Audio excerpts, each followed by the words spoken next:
किसान भाइयों नमस्कार, स्वागत है आप सभी का आपके अपने YouTube परिवार में। साथियों, जैसा कि आपने टाइटल और थंबनेल में देख ही लिया है, आज मैं राजस्थान सरकार की एक बहुत ही महत्वपूर्ण योजना जो किसानों को और डेयरी चलाने वाले जो पशुपालक भाई हैं उनको लाभान्वित करने के लिए चलाई गई है, जिसका नाम है कामधेनु डेयरी योजना। जैसा कि आप सभी को पता है, लॉकडाउन में डगमगाई ग्रामीण अर्थव्यवस्था को पटरी पर लाने वे बेरोजगारों को स्वरोजगार से जोड़ने के लिए राजस्थान सरकार ने कृषकों के लिए एक अहम फैसला लेते हुए कामधेनु डेयरी योजना शुरू की है। इस योजना के अंतर्गत पशुपालकों एवं डेयरी चलाने वाले जो भी किसान भाई हैं उनको लाभान्वित किया जाएगा। सरकार के निर्णय अनुसार देसी गायों का संवर्धन करने के लिए ये योजना विशेष रूप से चलाई गई है, जिसके तहत किसानों को 90% तक बैंक से लोन दिया जाएगा। और 90% जो लोन है वो किसान भाई या जो डेयरी चालक भाई है जो भी इस योजना का हिस्सा बनते हैं, अगर नियमित रूप से सही समय पे चुकाते हैं तो उन्हें 30% की सब्सिडी राजस्थान सरकार द्वारा दी जाएगी।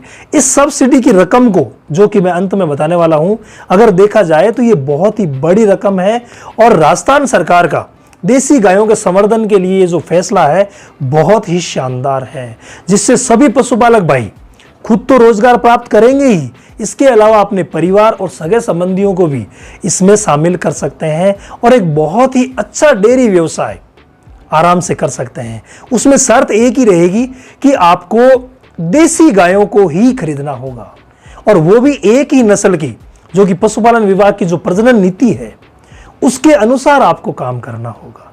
इसलिए ये योजना पशुपालक भाइयों के लिए और सरकार के लिए और देसी गोधन के लिए बहुत ही शानदार है और बहुत ही अच्छी साबित होने वाली है।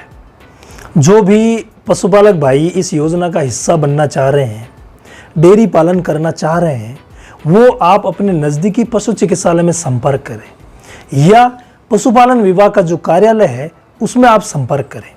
इसके साथ साथ आपकी जो संबंधित बैंक है जिसमें आपका खाता है उसमें भी आप पहले एक विजिट कर लें और पता कर लें कि हाँ, उस स्कीम के बारे में, कामधेनु डेयरी योजना के बारे में उन्हें अच्छी तरीके से जानकारी है और वो एग्री है आपको लोन देने के लिए। बैंक वाले क्या करेंगे कि आपका जो भी स्ट्रक्चर है वो देखेंगे, आपको प्रोजेक्ट फाइल जो है वो बैंक में देनी होगी और बैंक पूरा का पूरा विवरण ले लेगी कि आप लोन के लायक है या नहीं है। यानी पहले आपको बैंक से भी संपर्क करना है तो पशुपालन विभाग के कार्यालय यानी पशु चिकित्सालय में भी संपर्क करना है। दोनों में सामंजस्य बैठा करके और आपको आगे की प्रक्रिया करनी है, क्योंकि प्रक्रिया करने के लिए कुछ कार्रवाई जो है, कागजी कार्रवाई वो भी करनी होगी, कुछ एफिडेविट लिखने होंगे, जैसा कि आपको 3 से लेकर के 5 साल तक का अनुभव होना चाहिए। आपके पास जो जमीन है, जिस नाम से भी आप लोन ले रहे हैं उसी नाम से जमीन होनी चाहिए। जमीन कम से कम 1 एकड़ होनी चाहिए, उसमें किसी भी प्रकार का विवाद नहीं होना चाहिए। यानी जमीन ऐसी होनी चाहिए जिस पर बैंक लोन दे सके, शुद्ध जमीन होनी चाहिए। इसके अलावा आपकी रुचि है, आप वास्तव में देसी गायों को पालना चाहते हैं, उन सभी बातों के बारे में पशुपालन जो विभाग है और जो बैंक है वो निर्णय ले लेंगे कि आपको लोन देना है या नहीं देना है। अब आपने फाइल तैयार कर ली, पूरा फॉर्म जो है वो सबमिट करवा दिया। सबमिट करवाने के बाद ये फॉर्म जो है वो राजस्थान सरकार के गोपालन विभाग में जाएगा और गोपालन विभाग में जितने भी फॉर्म आएंगे बजट के हिसाब से और जो लक्ष्य है उनका, उसके हिसाब से वो निर्धारित करेंगे कि कितने लोगों को हमें लोन देना है। यानी आप 100% ना माने कि आपने फॉर्म सबमिट कर दिया है तो आपको 100% लोन मिल जाएगा, नहीं, ऐसी बात नहीं है। वहां से छंटनी होगी और छंटनी भी किस हिसाब से होगी, अगर आपके पास वास्तव में अनुभव है, आपके पास जमीन खुद की है और आपका जो बायोडाटा है वो बहुत ही बेस्ट है, तो उसके हिसाब से, उसकी वरीयता के हिसाब से आपको लोन दिया जाएगा। और लोन के लिए जो ही पूरा का पूरा जो भी प्रक्रिया है वो जब पूरी हो जाएगी, उसके बाद बैंक को निर्देशित किया जाएगा आपको पैसे देने के लिए। और बैंक जब आपको पैसे देगी, वो किस हिसाब से देगी वो भी मैं आपको बता देता हूं। उसमें क्या होगा, आपको 19 लाख से 20 लाख के बीच में पैसे दिए जाएंगे गायों को खरीदने के लिए, और उन्हें ट्रांसपोर्टेशन के लिए जो भी ट्रांसपोर्टेशन लगेगा वो भी उसमें शामिल है। वो 19 से 20 लाख के बीच में आपको पैसे मिलेंगे। इसके अलावा आपके पास टिन शेड और जो भी गायों के लिए बाड़े की व्यवस्था या जो भी आप व्यवस्था करेंगे, जो भी आपको स्ट्रक्चर बनाना है, वो पशुपालन विभाग की नीति के अनुसार आपको बनाना होगा। तो जो स्ट्रक्चर आप बनाएंगे उसके लिए 8 से 9 लाख के बीच में आपको पैसे मिलेंगे। इसके अलावा हरे चारे की व्यवस्था के लिए और पानी की समुचित व्यवस्था के लिए ट्यूबवेल करवाना, बोरिंग करवाना, साथ में और भी कई प्रकार के जो काम करवाने हैं, उनके लिए आपको 7 से 8 लाख के बीच में पैसे दिए जाएंगे। तो इस हिसाब से टोटल जो खर्चा आता है वो खर्चा बनता है 36 लाख और 68 हजार के आसपास। तो इसमें से जो 36 लाख रुपए लगभग बन रहे हैं उनमें से 10% आपको देने होंगे। 10% का मतलब हो गया 3 लाख और 60 हजार के आसपास। इतने पैसे आपके पहले लगेंगे।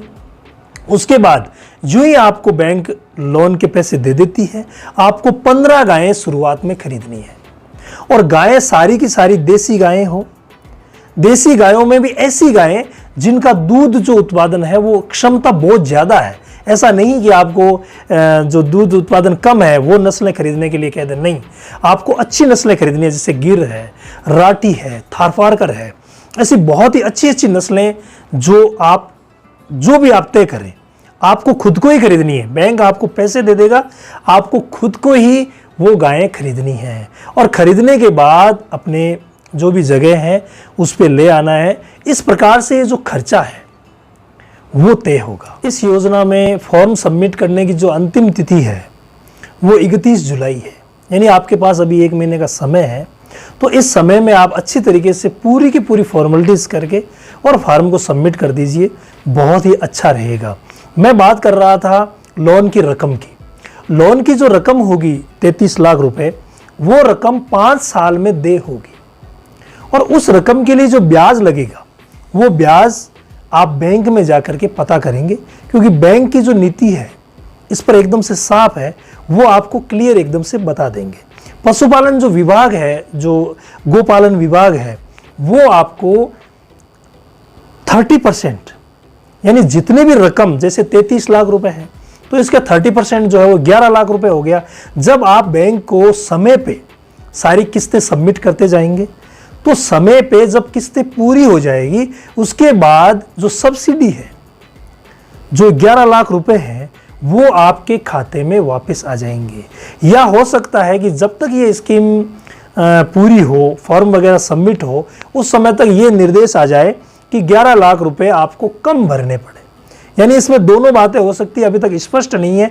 जब आप बैंक में जाएंगे या पशुपालन के अधिकारियों से मिलेंगे तो आपको पता लग जाएगा कि इसकी स्थिति क्या है, क्योंकि इसके बारे में गाइडलाइन अभी आना बाकी है।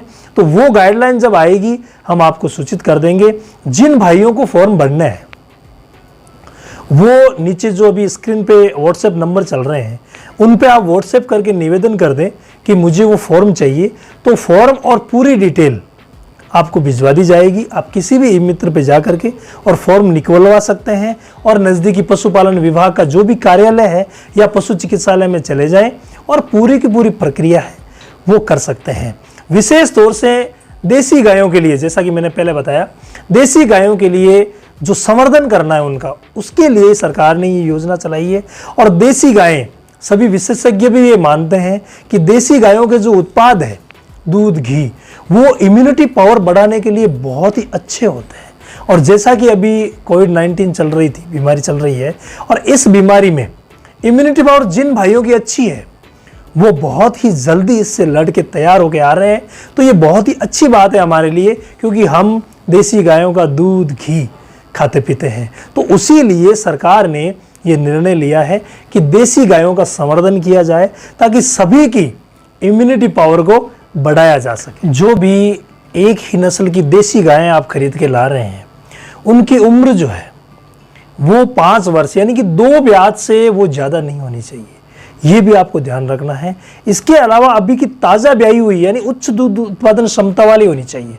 यानी उनके साथ जो बछड़ा या बछड़ी है वो 1 या 2 महीने से ज़्यादा नहीं होने चाहिए। ये आप विशेष ध्यान कर लें। इसके अलावा जितनी भी शर्तें हैं, जो भी इसके नियम है, एक ही वीडियो में बताना संभव नहीं है। आप जब नज़दीकी पशु चिकित्सालय जाएंगे तो वहाँ से हम आपको पूरी की पूरी जानकारी दे देंगे। आज जब मैं हॉस्पिटल में बैठा था, उसी समय 5-6 पशुपालक आ गए, क्योंकि ये जो जानकारी है अभी उच्च स्तर पर इसका प्रचार प्रसार चल रहा है। पशुपालन विभाग के जो अधिकारी कर्मचारी है, हम लोग इसका बहुत ज़्यादा प्रचार कर रहे हैं। इसके अलावा समाचार पत्रों के माध्यम से भी इसका प्रचार प्रसार हो रहा है। तो ये जो योजना है, ये बहुत ही ज़्यादा फायदेमंद योजना है। लेकिन इस योजना का हिस्सा बनने से पहले मेरी आप सभी से पर्सनल अनुरोध कर रहा हूं मैं ये, कि आप अपने आप को तैयार कर लें कि मुझे ये करना है। मेरे पास गायों भैंसों को रखने के लिए अच्छी जगह है। इसके अलावा मेरे पास 1 एकड़ ज़मीन हरा चारा लगाने के लिए भी है। मैं ट्यूबवेल कराने के लिए, जितना भी जो पशुपालन विभाग के अधिकारी मुझे निर्देशित करेंगे, मैं उन निर्देशों का पालन करने के लिए तैयार हूं। ये सभी बातें आपको इस योजना का हिस्सा बनने से पहले अच्छी तरीके से सोच लेनी है। बाकी बहुत ही अच्छी स्वरोजगार की योजना है। मैं चाहता हूं कि आप सभी जो भी पशुपालक भाई इसमें इंटरेस्टेड हैं, जो पहले से डेयरी का काम कर रहे हैं, वो इसमें ज़रूर फॉर्म सबमिट करें।